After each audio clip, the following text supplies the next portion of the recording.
प्रधानमंत्री ने पेरिस में एआई एक्शन समिट को किया संबोधित। कहा, एआई में जीवन बदलने की है ताकत, मानवता के लिए मददगार होने के साथ साथ समाज व सुरक्षा के लिए एआई है बेहद जरूरी। प्रदेश के कैबिनेट मंत्री अनिल विज को पार्टी के विरुद्ध बयानबाजी के लिए कारण बताओ नोटिस हुआ जारी। पार्टी प्रदेश अध्यक्ष मोहनलाल बड़ौली ने 3 दिन में मांगा जवाब।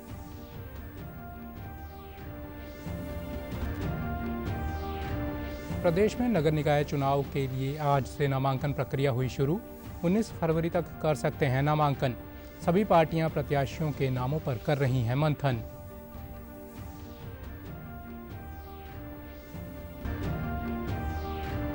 और मुख्यमंत्री नायब सिंह सैनी ने प्रदेश में 28 फरवरी तक 3 नए आपराधिक कानूनों को 100% कार्यान्वयन के लिए गृह विभाग के अधिकारियों के साथ चंडीगढ़ में की अहम बैठक।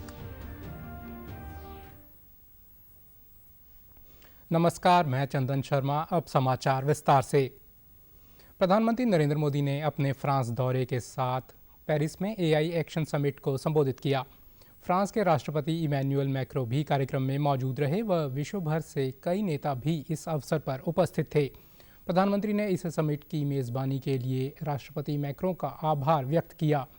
प्रधानमंत्री मोदी ने कहा कि एआई मानवता के लिए मददगार सिद्ध होगा और समाज व सुरक्षा के लिए एआई बेहद ज़रूरी है। उन्होंने कहा कि एआई दूसरी तकनीकों से अलग है व एआई की मदद से हर क्षेत्र में काम आसान हो रहा है।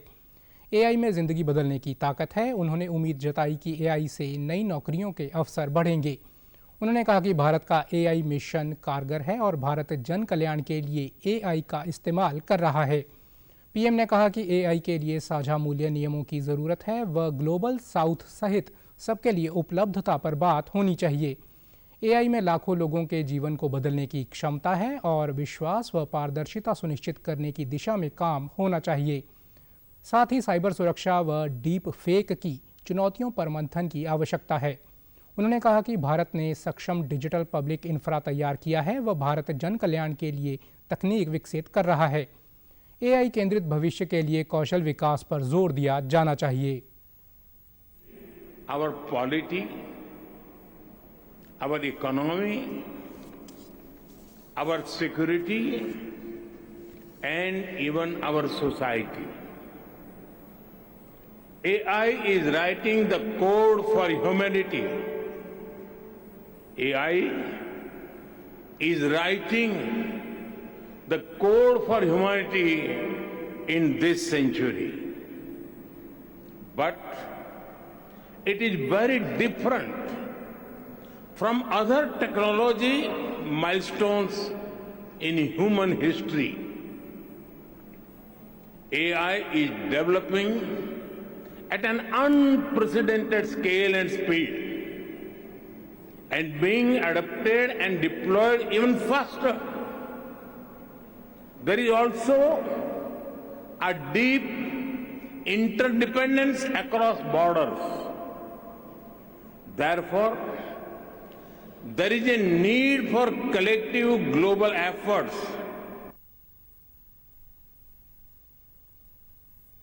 प्रदेश के मुख्यमंत्री नायब सिंह सैनी और भाजपा के प्रदेश अध्यक्ष मोहनलाल बड़ौली के खिलाफ बयानबाजी करने पर अनिल विज को कारण बताओ नोटिस जारी किया गया है।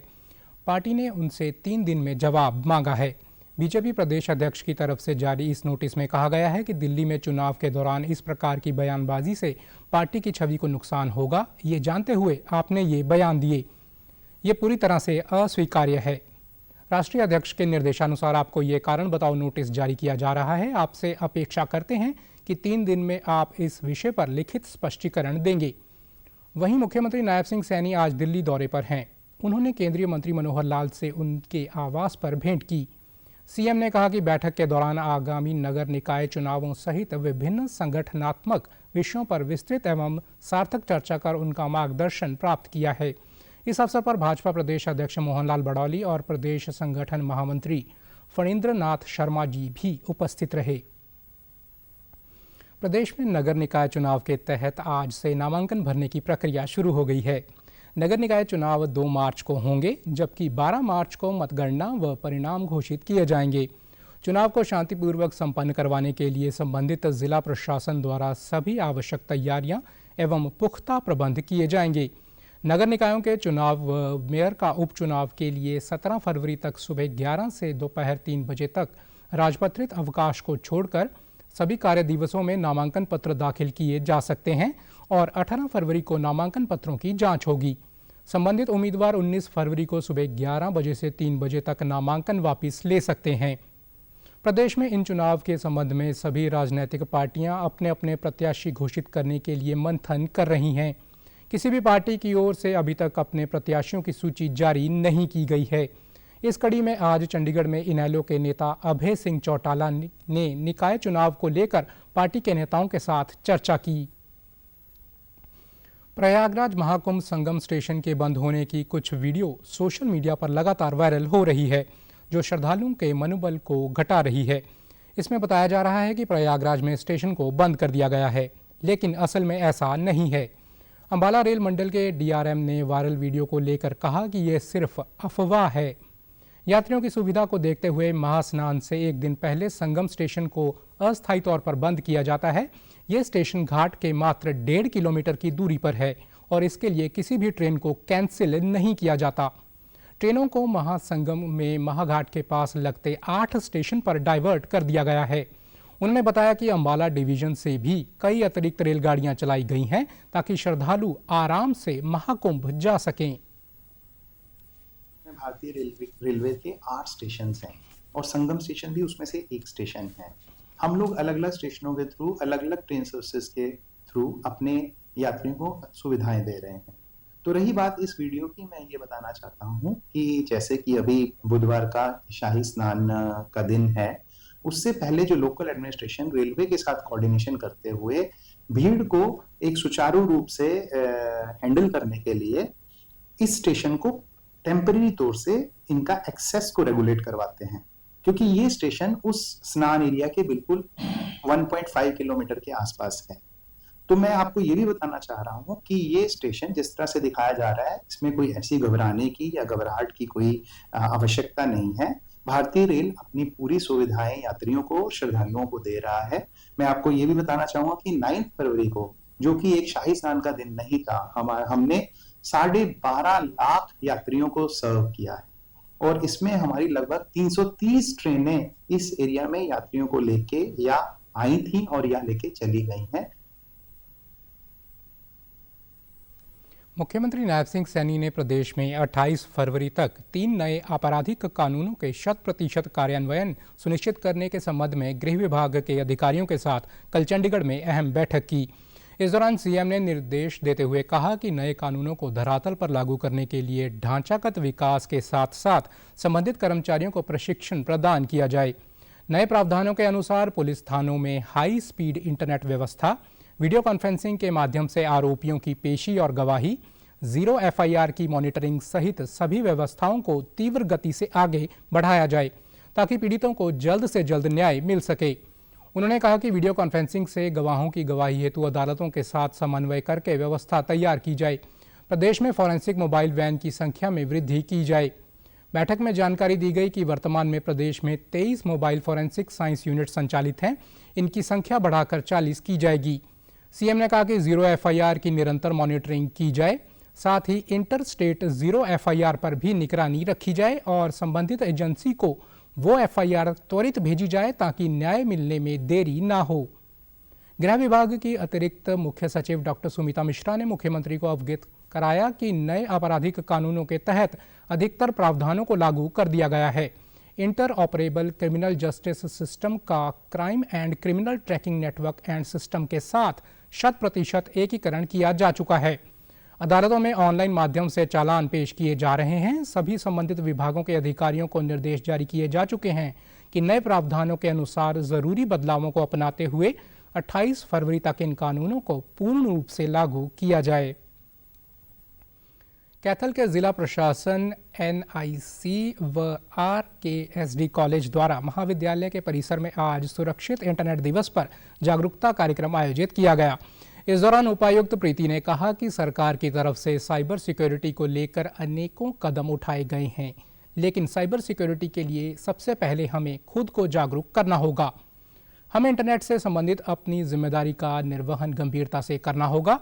उन्होंने कहा कि अगर आपके पास कोई लुभावने मैसेज या फ़ोन कॉल्स आते हैं तो आप अलर्ट रहें और अपनी निजी जानकारी शेयर ना करें।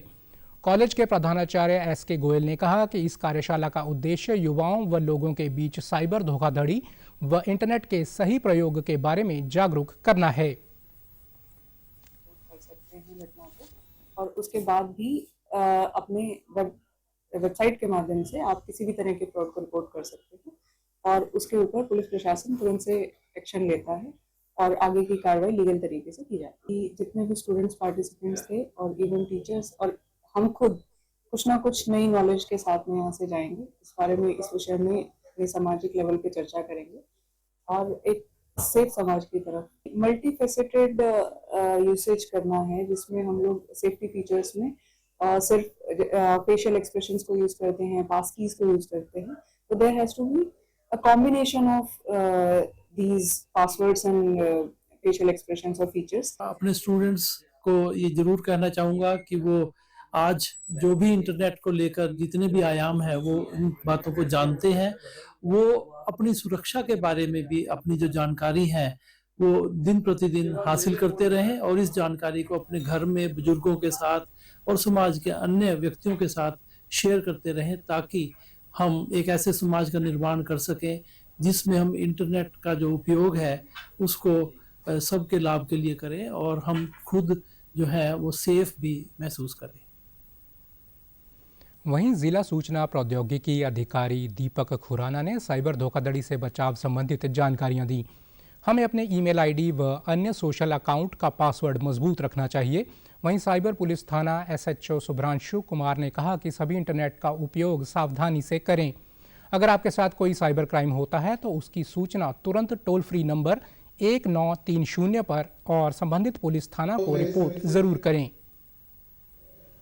जब आप स्लीपिंग मोड में जाए तो मोबाइल को भी प्लीज स्लीपिंग मोड में रखें, ताकि उसकी जो बैटरी लाइफ है और जो कि आपके जो मोबाइल्स के अंदर जो भी आप गैजेट्स यूज कर रहे हैं उसके अंदर कुछ ऐसे कुकीज है या सॉफ्टवेयर्स है, मलवेयर्स है जो बाय डिफॉल्ट इंस्टॉल्ड हो जाते हैं और वो these get automatically activates in your sleeping hours.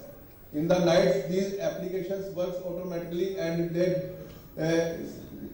breach your sensitive information, capture your sensitive information and upload on the particular servers. प्रदेश के सहकारिता मंत्री अरविंद शर्मा ने आज जिला जींद के ऐतिहासिक मंदिर जयंती देवी में आयोजित महाकन्या पूजन कार्यक्रम में शिरकत कर पूजा अर्चना की। यह कार्यक्रम 14 दिन में संपन्न होगा और इसके सफल आयोजन के लिए धर्मनगरी कुरुक्षेत्र से पंडित आए हैं, जो कि यहां पर मंत्रोच्चारण कर रहे हैं। इस अवसर पर सहकारिता मंत्री ने पूरे प्रदेश के लिए मनोकामना करते हुए कहा कि त्रिवेणी संगम पर महाकुंभ चल रहा है। पूजा करना हमारी सनातन परंपरा का अहम हिस्सा है, इससे मन को शांति मिली है। वे कामना करते हैं कि हरियाणा विकास के पथ पर निरंतर आगे बढ़ता रहे। उन्होंने मंदिर के विकास के लिए 11 लाख रुपए का अनुदान देने की घोषणा भी की। यज्ञ का कार्यक्रम रहता है, फिर कन्याओं का पूजन होता है, भंडारा चलता है। ये बहुत ही शुभ और बहुत अच्छे माहौल में ये धर्म का कार्यक्रम चल रहा है और इसमें कोई शक नहीं है पूरे देश में धर्म की जय हो, अधर्म का विनाश हो। पूरे देश के अंदर ये कार्यक्रम निश्चित तौर पर हर जगह ये कार्यक्रम चल रहे हैं। अब देखें त्रिवेणी पर कुंभ मेला, महाकुंभ मेला, ये भी धर्म का काम है, हमारी परंपरा है। इसी तरह से हमारा पूजा पाठ हमारी परंपरा है और बहुत अच्छे तरीके से माँ का आशीर्वाद, माँ जयंती देवी जी का आशीर्वाद प्राप्त किया। और 51 ब्राह्मण जो है कुरुक्षेत्र से, विद्वान जो है हमारे ब्राह्मण जो है ब्रह्म समाज से साथी आए हुए हैं, उन्होंने पाठ करके उन्होंने 14 दिन का जो है कार्यक्रम है। प्रदेश के कई जिलों के स्कूलों में आज स्वास्थ्य विभाग द्वारा कुपोषण से बचाव के लिए राष्ट्रीय कृमि मुक्त दिवस कार्यक्रम का आयोजन किया गया। इसके तहत नागरिक अस्पताल सहित आंगनबाड़ी केंद्रों, स्कूलों और बस स्टैंड पर विशेष स्वास्थ्य शिविर लगाए गए, जहां स्वास्थ्य कर्मचारियों ने 1 से 19 वर्ष तक के बच्चों और 20 से 24 वर्ष तक की महिलाओं को अल्बेंडाजोल की गोली खिलाई। फतेहाबाद के स्वास्थ्य विभाग के हेल्थ इंस्पेक्टर राजेश कुमार ने बताया कि राष्ट्रीय कृमि मुक्त दिवस के तहत सभी स्वास्थ्य कर्मचारियों की ड्यूटी विभिन्न स्थानों पर लगाई गई है ताकि अधिक से अधिक लोगों को इसका लाभ मिल सके। उन्होंने कहा कि अल्बेंडाजोल की गोली पेट के कीड़ों को खत्म कर बच्चों के पोषण को संपूर्ण बनाती है, जिससे उनका मानसिक और शारीरिक विकास बेहतर होता है। वहीं स्वास्थ्य विभाग के MPHW डॉक्टर विजेंद्र कुमार ने कहा कि यदि कोई बच्चा पहले चरण में दवा लेने से वंचित रह जाता है तो 18 फरवरी को मॉप अप डे के तहत उन्हें दवा दी जाएगी। कीड़े बोलते हैं, कृमि होते हैं जो शरीर में, उनको मारने के लिए जो हमारा जो बच्चे भोजन खाते हैं उनकी न्यूट्रिएंट्स वैल्यू जो होती है उनको कीड़े खा जाते हैं और बच्चे का विकास नहीं हो पाता। उन कीड़ों को मारने के लिए साल में 2 बार ये अल्बेंडाजोल गोली खाई जाती है ताकि वो कृमि का नाश हो और बच्चों में जो खाए हुआ भोजन है उसकी न्यूट्रिएंट्स वैल्यू बच्चों को पूरी मिल सके, बच्चों का पूरा मानसिक और शारीरिक विकास हो सके। 11 फरवरी से लेकर के और 18 फरवरी तक हमारा कार्यक्रम चलेगा। हमारी स्वास्थ्य विभाग की पूरी कोशिश है, हर जगह हम बस स्टैंड है, स्कूल है, आंगनवाड़ी है, हॉस्पिटल है या जहाँ पर ज़्यादा पॉपुलेशन हमारे को दिख रही है, हमारी स्वास्थ्य विभाग की तरफ से हर जगह के लिए अलग अलग टीम बनाई गई। हमारा टारगेट है कि एक भी बच्चा ना छूटे और ये हमारी स्टाफ बड़ी लगन और मेहनत से काम करेगा कि हमारा 100% टारगेट यही रहेगा कि कोई भी अल्बेंडाजोल की टैबलेट के बगैर बच्चा ना छूटे। वहीं स्थानीय लोगों ने कहा कि बच्चों के शारीरिक विकास के लिए ये अभियान ज़रूरी है। हमें खुशी है कि स्वास्थ्य विभाग हर साल ये कार्यक्रम चला रहा है। ये अभियान न केवल बच्चों बल्कि महिलाओं के स्वास्थ्य के लिए भी कारगर साबित हो रहा है। ताकि इन्हें कीड़ों की गोलियां दी जाती है और ताकि इनके कीड़े मर जाए। हमारा घर आंगनबाड़ी के पास ही है। यहाँ देख के कैंप से लगा हुआ था, मैं पूछने लग गया डॉक्टर से, मैं ये किस चीज़ की है? ये कीड़े मारने की है। मेरा बच्चा है 6 साल का ही, उसको मैं ये खिलाई है। ये बहुत अच्छा काम कर रखा है सरकार ने। मैं आंगनबाड़ी में अपनी भतीजी ਨੂੰ ਲੈ ਕੇ ਆਈ ਸੀ ਜੀ, उसਨੂੰ अल्बेंडाजोल ਦੀਆਂ ਗੋਲੀਆਂ ਖਵਾਈਆਂ ਗਈਆਂ ਜੀ। ਉਹ ਪੇਟ ਦੇ ਕੀੜੇ ਮਾਰਨ ਵਾਲੀ ਦਵਾਈ ਹੁੰਦੀ ਹੈ ਜੀ। ਉਸ ਤੋਂ ਬਾਅਦ ਅਲਬेंडाजोल ਦੀ ਗੋਲੀ ਖਵਾਉਣ ਤੋਂ ਬਾਅਦ ਬੱਚੇ ਦੀ ਗਰੋਥ ਵੱਧਦੀ ਫੁੱਲਦੀ ਹੈ ਜੀ, ਬੱਚਾ ਬਿਮਾਰ ਨਹੀਂ ਰਹਿੰਦਾ ਜੀ। हरियाणा साहित्य एवं संस्कृति अकादमी और मीडिया छात्र एसोसिएशन द्वारा आज पंचकूला के सभागार में आज हरियाणा जम्मू कश्मीर संवाद विषय पर विचार गोष्ठी का आयोजन किया गया। कार्यक्रम के मुख्य अतिथि CM के OSD डॉक्टर राज नेहरू ने कहा कि कश्मीर की भाषाओं के विकास में शारदा लिपि का बहुत बड़ा योगदान रहा है। नीलमत पुराण के पहले अध्याय में भारत एवं कश्मीर के संबंध का महत्वपूर्ण उल्लेख है।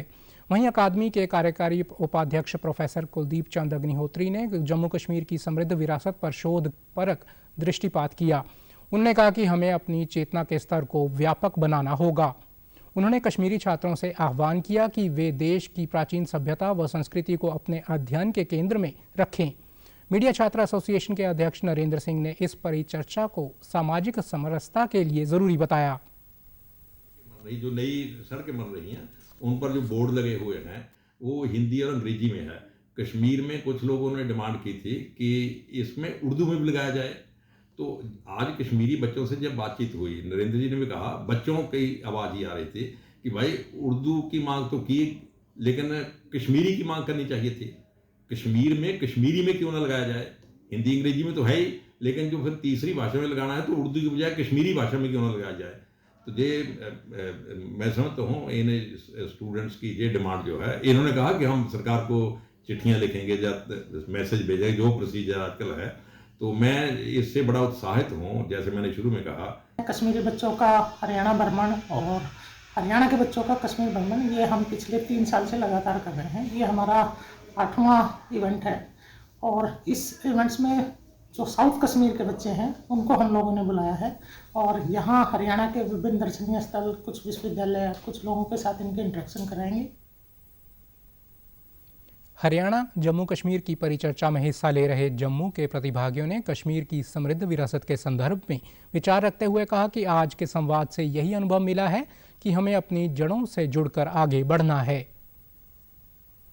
से आई हूँ, मेरा बीए फाइनल ईयर चल रहा है और रही बात इस टूर की, ये मेरा सेकंड टूर है और एक्सपीरियंस बहुत अच्छा रहा और हमने हरियाणा का कल्चर भी देखा, बहुत बढ़िया। मुझे लगता है हरियाणा और कश्मीर के रिलेशंस इतने स्ट्रॉन्ग हो चुके हैं कि अभी हमें नहीं लगता कि हम हरियाणा इतनी दूर आ रहे हैं। अभी ऐसा लग रहा है कि अरे हम तो बस अपने लाइक होम टाउन में ही जा रहे हैं। तो it's not a problem for us. चाहे लड़कियां हो लड़के हो, वो बिल्कुल अपने घर से अकेले भी आ जाती है। जो लड़कियों को कश्मीर में आपको पता है कैसे सिचुएशंस है कि अकेले छोड़ ही नहीं सकते, बट आज वो ईजीली देखा। हमारे साथ बहुत सारी लड़कियाँ हैं जो कश्मीर से अकेली हरियाणा आई है। वो इसलिए है क्योंकि उनको हरियाणा सेफ लगता है।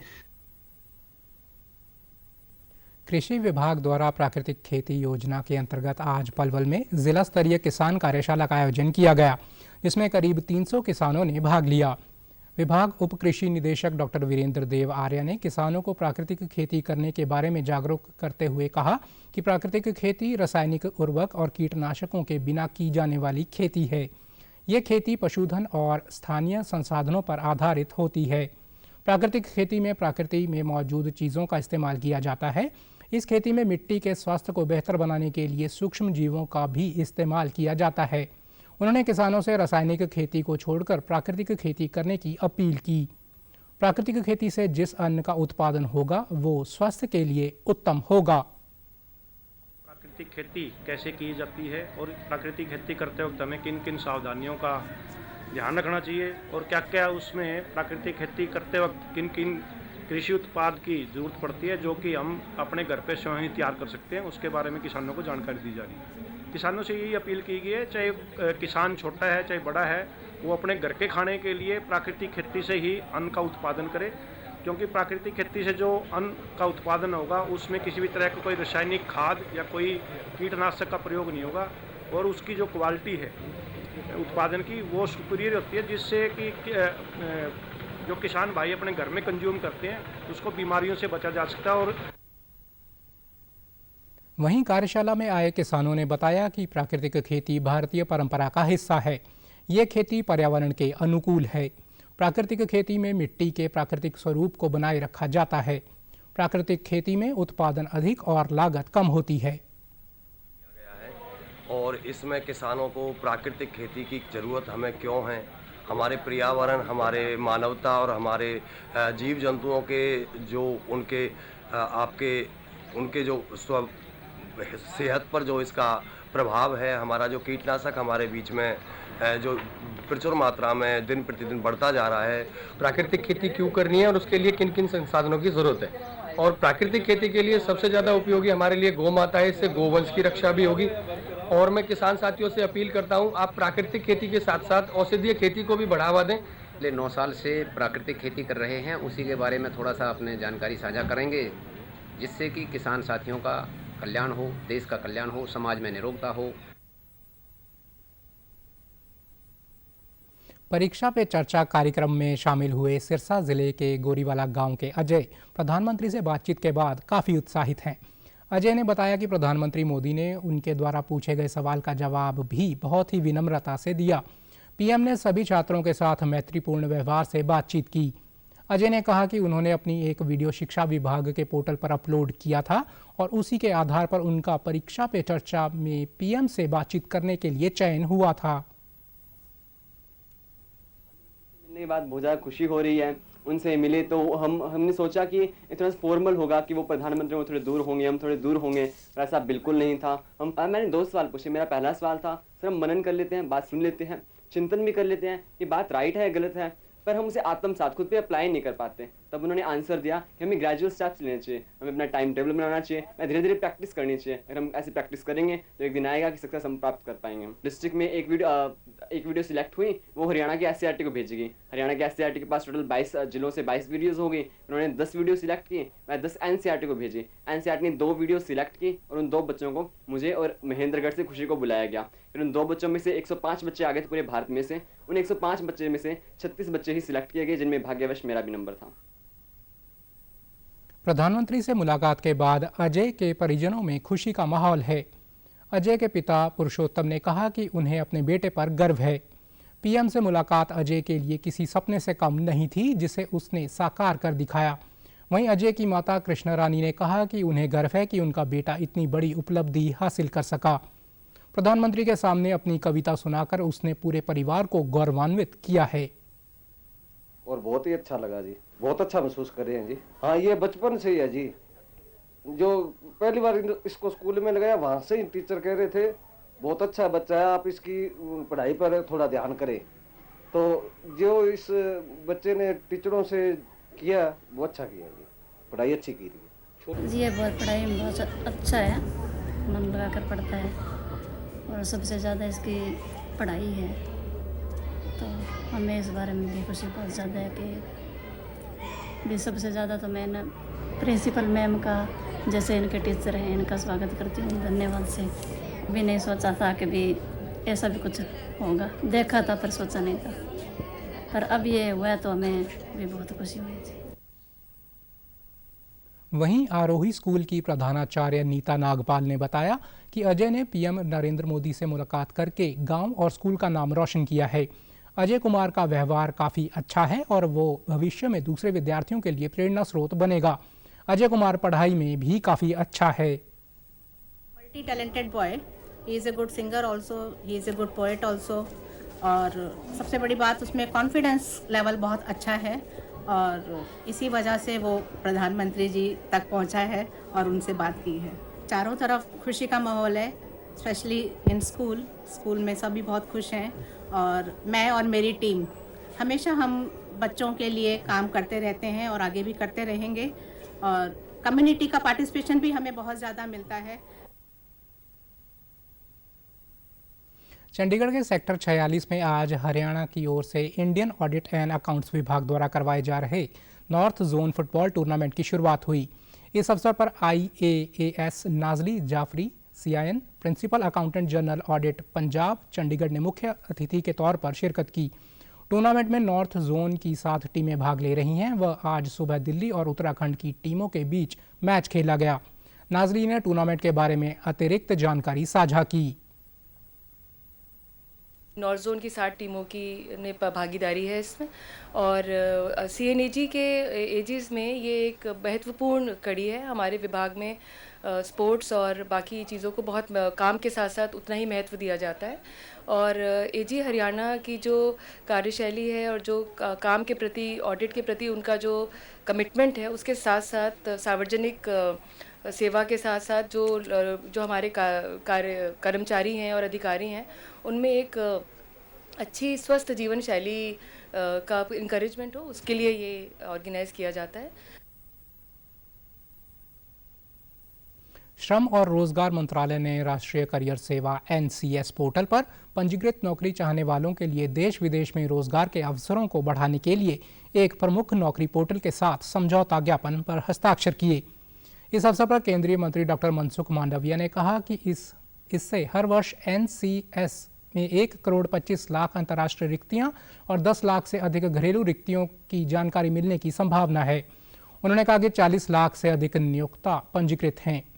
पोर्टल की शुरुआत के बाद से 4 करोड़ 40 लाख से अधिक रिक्तियों के बारे में जानकारी मिली है। डॉक्टर मांडविया ने युवाओं से इस पोर्टल पर पंजीकरण करने और उपलब्ध करियर अवसरों का पूरा लाभ उठाने का आग्रह किया।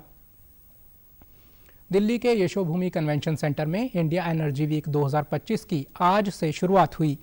केंद्रीय पेट्रोलियम और प्राकृतिक गैस मंत्री हरदीप सिंह पुरी ने इंडिया एनर्जी वीक 2025 के उद्घाटन समारोह में OALP bid round X launch किया। इंडिया एनर्जी वीक 2025 आत्मनिर्भर और टेक्नोलॉजी ड्रिवन एनर्जी लैंडस्केप के लिए वैश्विक नेताओं, नीति निर्माताओं और उद्योग के दिग्गजों को एक साथ ला रहा है। सम्मेलन ऊर्जा सुरक्षा, ट्रांजिशन और नवाचार जैसे विषयों पर केंद्रित है। मंत्री स्तरीय और CEO की भागीदारी प्रदर्शनी स्थल और सत्रों की संख्या के मामले में दुनिया का दूसरा सबसे बड़ा ऊर्जा कार्यक्रम है। इसमें देश विदेश से 700 से ज़्यादा एग्जीबिटर, 500 से ज़्यादा स्पीकर्स के साथ ही 70,000 डेलीगेट्स भी शामिल हो रहे हैं। प्रधानमंत्री नरेंद्र मोदी ने इंडिया एनर्जी वीक में वर्चुअल संबोधित करते हुए कहा कि भारत बहुत तेज गति से एनर्जी मोबिलिटी की तरफ बढ़ रहा है। भारत का फोकस मेक इन इंडिया पर है। उन्होंने कहा कि भारत आज दुनिया का सबसे बड़ा सोलर एनर्जी वाला देश है। उन्होंने एनर्जी सेक्टर में भारत के लक्ष्यों के बारे में बात की।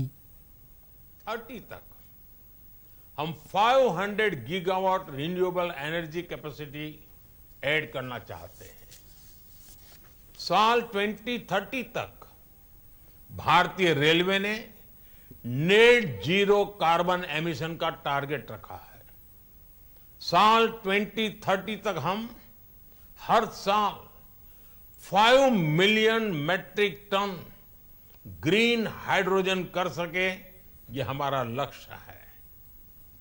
हमारे ये टारगेट्स काफी एम्बिशियस लग सकते हैं, लेकिन बीते 10 साल में जो भारत ने हासिल किया है, उससे ये विश्वास पैदा हुआ है कि ये टारगेट भी हम जरूर हासिल कर लेंगे। प्रधानमंत्री ने बताया कि भारत अब हाइड्रोकार्बन रिसोर्सेज को बढ़ाने के लिए लगातार काम कर रहा है। उन्होंने देश के बजट में ग्रीन एनर्जी को बढ़ावा देने के लिए बजट में की गई घोषणाओं के बारे में भी जानकारी दी। समाचारों में आज इतना ही। नमस्कार।